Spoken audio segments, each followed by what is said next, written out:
Dynamite Daniel Dubois' new trainer, Tony Sims, says they want that Fabio Wardley fight. I don't know. Let's talk about it. Push the weight and no flex. Flex the live is one in the six. Fit the runner, boy, you nigga, no question. You would run a motherfucker hot stepping. Hey, you never had a big enough weapon. Motherfucker never learned your lesson.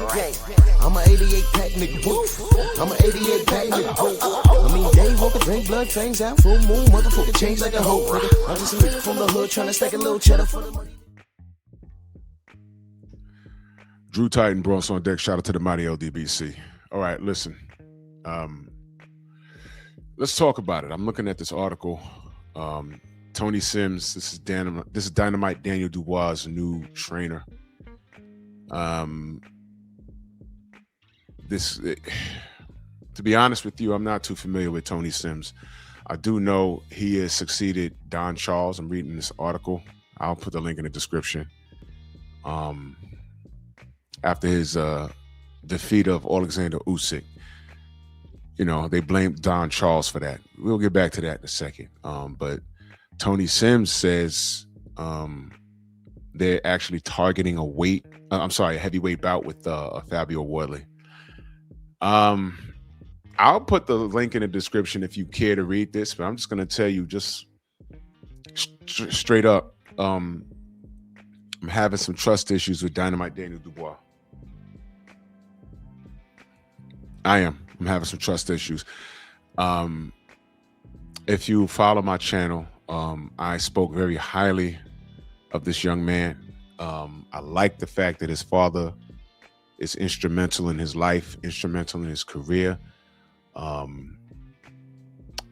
Hear me out. This kid knows how to lose. He knows how to lose, meaning it's in any sport, you're not going to be 100% in all your life. You're going to win some, you're going to lose some. But after you lose those, how do you come back? I call it failing forward. And Dubois fought the juggernaut Joe Joyce, fractured eye socket. And everyone was saying, oh, man, this guy's not what we thought he was. He came back, got some wins, hurt his knee. Came back, got some wins. Got the Usyk fight. And I'm just jumping around here. He got the Usyk fight. And I thought he beat Usyk with a body shot. I really did. And I thought he was robbed. I also, if you follow my channel, I thought that when he got dropped, it was at the height of the Ukraine, Russia situation. I think he was thinking self-preservation. They were fighting in Poland, if I remember correctly. You could correct me if I'm wrong. And I don't think, and this is just me, I never spoken to anybody in Dubois' camp or anything like that, but this is just me as a black man in Poland. And Usyk, there's already sympathy for him. And I think that Daniel Dubois was thinking self-preservation. If I beat this guy, I'm gonna have to worry about getting to the hotel, leaving the arena, getting to the hotel, or getting to an airplane and getting out of here, or a train, or however they travel over there to get the hell out of here. I didn't think he felt safe. This is just me. I have no facts to prove it. I'm just looking at it because I said, you know what, something ain't right here. And he rebounded from that. He fought on a Jake Paul undercard, smooth win. And shout out to his sister Caroline, sweet Caroline. Y'all do that over there. Caroline is a fighter. Salute to his sister. He got the Anthony Joshua fight, and I picked him to win. And he won in outstanding fashion. He showed a durable chin because AJ could punch.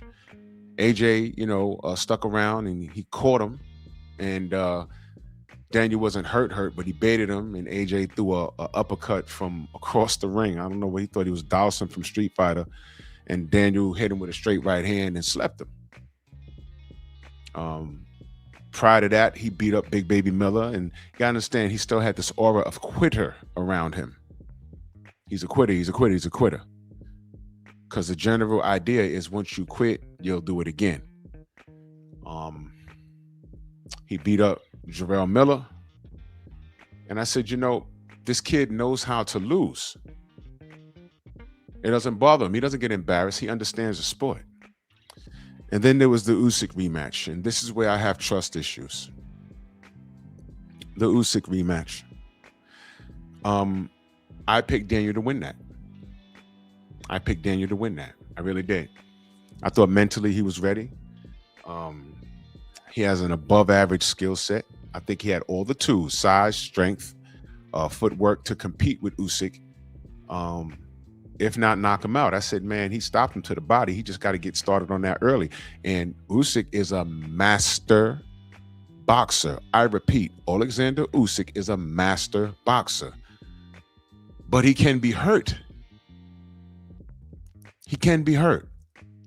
And I thought that Daniel Dubois had all the tools to do it. And I'm watching the fight and I'm listening to what people are saying. When he got to the arena late, y'all know the story. Got to the arena late. Then I understand he had like 70 people that showed up with him. And the video of the party that I saw at his home, I'm thinking it was the day before. No, it was that day. And I'm like, what? Wait, what? And I got upset, man. I got upset. What did he make that night fighting Usyk? Like $72 million? Was that what it was? Are those 70 people that supported you, when they watched you get your head snapped back by Alexander Usyk, who's not really labeled a power puncher, he could hurt you, but he snapped your head back and stopped you pretty much early, man. This was not the Daniel Dubois that I thought was going to show up. The Daniel Dubois that I thought was going to show up was going to be motivated. He was going to be light on his feet. He was going to work that jab, muscle him in the clinch, hit him in the body, put Usyk on the back foot, and Usyk can box off the back foot, but show ring generalship, walk him down a majority of the fight, work the body. I keep saying work the body because now we know he's weak to the body. Well, he's not weak to the body. He's just not as strong as others. Come on. And what did we get? You made Usyk look like he's a power puncher. He snapped your head back with the perfect shot. And bingo, there you are. It's over with. And I'm like, what was that? And then you was partying that day. You had all those people around you that day. Are those people did they leave with you? Did they wait for you outside? Because then I heard they wouldn't let everybody in. When you lost it at home, were they there still partying with you? Keep your head up, chap. Keep your head up, old chap. Are you all right? You'll get them next time. I was very disappointed. I'm like, man, come on, man. Your father was there? What happened to, everyone get out. We fighting tonight. Go home. There shouldn't be anybody around you but your team all camp long. They'll celebrate after you win. And you'll see who's really your friends after you lose. Were those 70 people around you when you lost to Joe Joyce? Was those 70 people around you when you lost to Usyk the first time? When you left and went home, were they there waiting for you in the airport? Did they come? I don't know. I'm asking because I don't know. But this just raised more questions about this kid, man. And I'm disappointed because I want to root for him. I'm disappointed. I don't know what he got going on. So now Don Charles is out,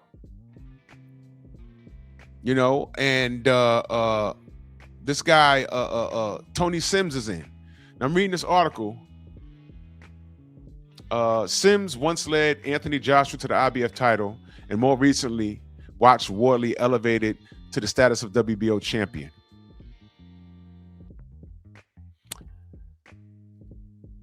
Sims used to coach Anthony Joshua. And now I'm looking at his picture. He's a familiar face, but I'm going to be very honest with you. I'm not too educated about him. But you used to coach AJ, man? To the IBF title? See, now this is a whole other problem because a lot of things that AJ accomplished at heavyweight, that was chess. They put AJ in positions where he could win until they ran into the Andy Ruiz debacle. And now he's over here with Daniel Dubois, Talking about I like the Wardley fight for him. Yo, look, this is a recipe for disaster, man. This is a recipe for disaster. If I'm to make a suggestion to Daniel Dubois, get out of the UK, come to America, and I don't know, try and connect with Ronnie Shields or somebody, a guy that knows how to train his heavyweights. I don't trust nothing over there. I really don't. I do trust Fabio Wardley's camp, though. Because if you look at my, I don't mean to toot my own horn, but if you look at my body of work,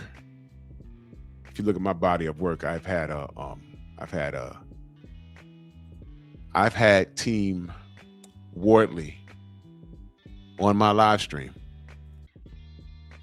Yes, sir. I had Robert Hodgins on here, and him and Fabio have they have a friendship.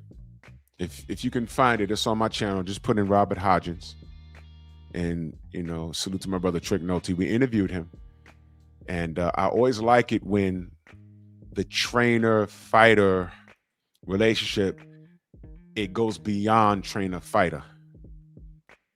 So him and Robert, Fabio and Robert, they've actually been in the trenches. Just go watch it. He speaks on it. So I don't mind that. They have a brotherly bond.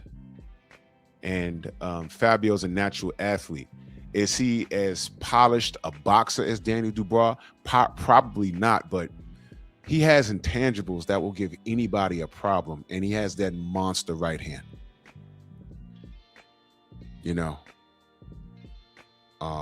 Can Daniel compete? Absolutely. Can he win the fight? Absolutely. But now we have to wonder which Dubois is going to show up. And I hate saying that about fighters.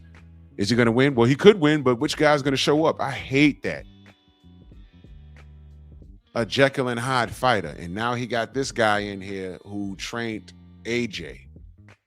And they say Sims led Anthony Joshua to an IBF title. If you're familiar with the route of Anthony Joshua and familiar with how I've held him accountable here, that IBF title run means nothing.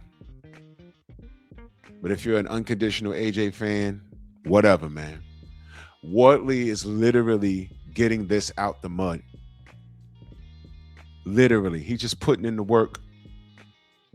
And he gets it done. He just fought Joseph Parker, the drug cheat.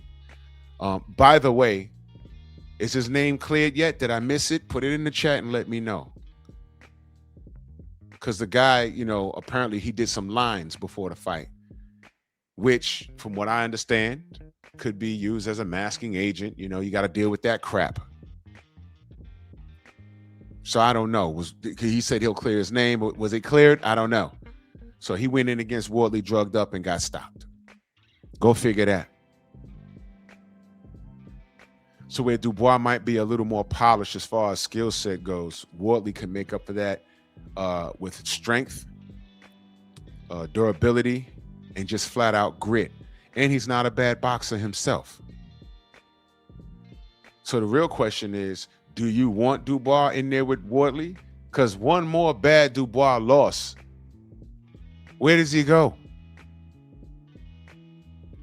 So just stop saying names to promote yourself, man. And I know Dubois has been a champion, but at this point, man, I know there is no light work, but don't jump the gun and try and get in there with Wardley, because it's going to look worse. If Daniel's having a bad night, it's going to look worse. And I'm not wishing the worst on Daniel. I'm just saying now we don't know what we're going to get in the fight now.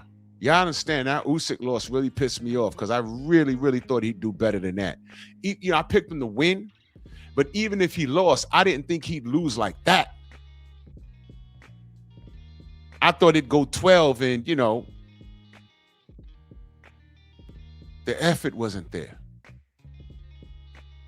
And Usyk is just nice with it. I never said he was trash. He's nice with it. But that's not the Dubois I thought would show up. And that was just irresponsible what he did on fight day. That's just irresponsible. That's not Usyk's fault. Usyk got in there and did what he had to do. But this Wardley thing, let me ask y'all. Do we trust Daniel Dubois now? I'm going to say no. Back of the line and put in the work. But y'all let me know what y'all think. Bronx on deck. Move!